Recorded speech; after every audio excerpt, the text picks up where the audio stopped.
Well, as I mentioned, it's protest day for many First Nations people across Canada who are part of the Idle No More movement. Various rallies and blockades are happening right across the country. But today we want to highlight some positive stories of Canada's First Peoples as we talk with one of our Crossroads documentary producers, Michael Wright.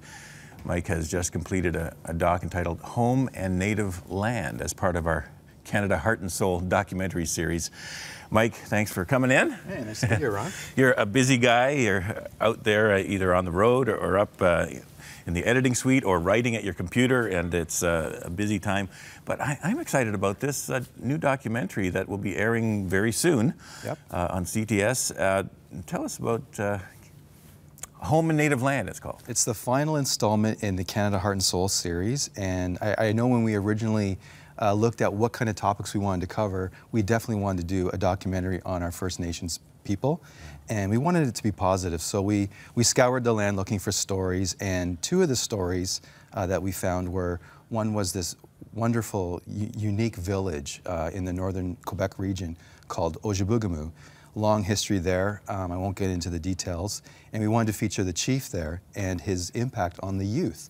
The other story was a gentleman by the name of Don Amaro, who's a really great musician, and his wonderful career, but also his connection with his Aboriginal roots. He just found this out later in life, and now he's actually impacting Aboriginal youth through mentoring and other programs that he does.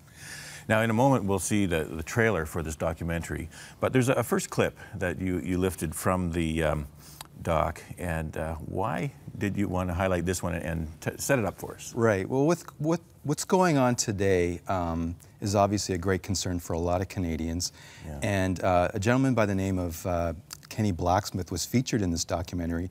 In the context that we shot him for this particular clip that you're going to see, he was speaking about the fact that he has a real desire and vision for youth, the Aboriginal youth, to get hope and healing. And I just thought it was a perfect clip to play today because of what's going on. So, okay, well, let's have a look. I think there could be a real opportunity for deeper, meaningful reconciliation and healing among the youth. And I believe the more we share our cultures, the more we share our dreams, our hopes for the future, the more we do that, the better our nation is going to be. Great to hear from Kenny Blacksmith, and he is a man of prayer. We know that, and he's saying, well, what we really need is to band together and pray, because there are spiritual issues being dealt with here as well. Yeah, I think Kenny's response is, you know, he knows it's a difficult situation, and he's recently called his people to pray.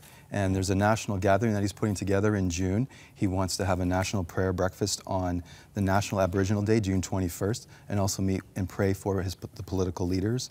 It's a very stressful time, it's a difficult time, but I think he knows, as well as our viewers, that prayer is important, and that really changes the hearts of people to connect and, you know, put out an olive branch, and hopefully there can be some resolutions. And he's one to put action to prayers too, because he has some practical ways of reaching out to youth.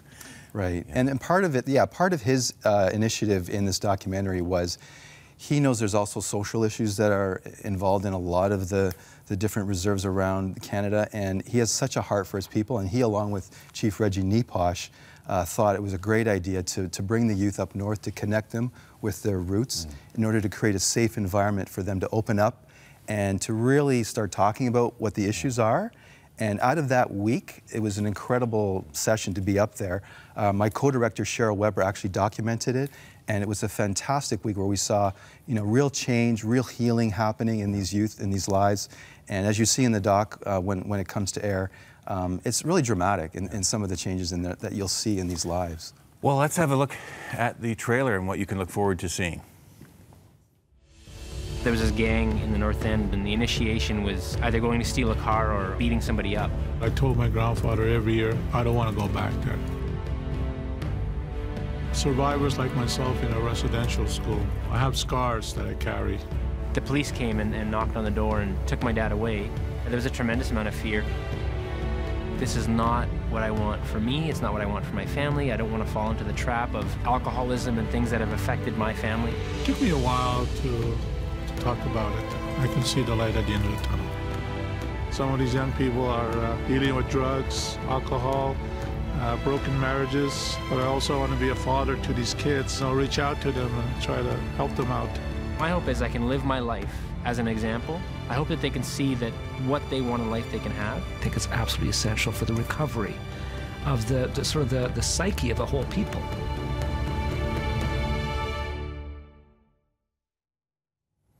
Well, Mike, I'm really looking forward to seeing the full doc. I've just seen these bits and pieces so far, and I know many watching right now are as well. So thank you for your tireless work in helping to put these together.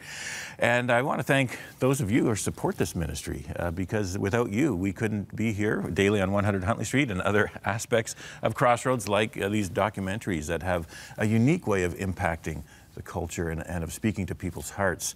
And so I just want to remind you that your support does make that possible, and with your help, we can do some great things. And Mike, thank you.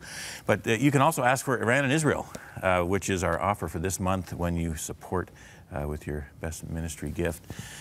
So that airs, Mike, on a week from Saturday. That's right. It's 7 also p.m. being streamed on ctstv.com, so if you're not in the CTS region, you Yeah. can also catch it online. Okay, good stuff. Thank you.